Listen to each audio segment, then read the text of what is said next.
Hi guys. Okay, so we are going to show you how to use the snipping tool when we are in class. Or when we're doing tutoring. So let's say you're on a blackboard and you have access to the tools. There's two different ways that you can show us maybe something that you're working on. So when we say the snipping tool, let's say you're in USA Test Prep and you're working here and you're having issues with this problem. And you're like, Miss Farmer, I really want to do this one. And I'll say, okay, which one? There's something called the snipping tool, and if you don't know where it is, if you search in your computer, you can actually probably type in snipping tool, and almost all computers have it, and if you don't, just you can download it.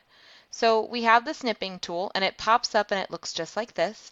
And then you click new snip. Everything's going to get real foggy because it wants you to just take what you want to snip. So you'll go here and you'll say solve the inequality. I just want to copy this question because I want to solve it. It pulls it up here. So then you can copy and paste it, or you can save it to your computer. Your best bet is just to copy. So hold down the control button and click C. So that copies it.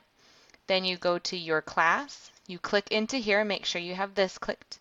And then you can do Control V, which pastes it. So that's right available to you. So when I say, okay, so bring up the question you want to do, this is exactly what you're going to do. You're going to snip it and we'll bring it into class so I know which one you're working on.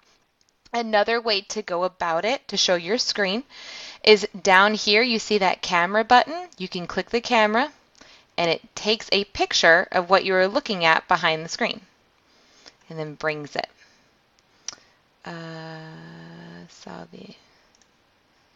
So it actually brings what you're looking at on the screen. So we can see that too.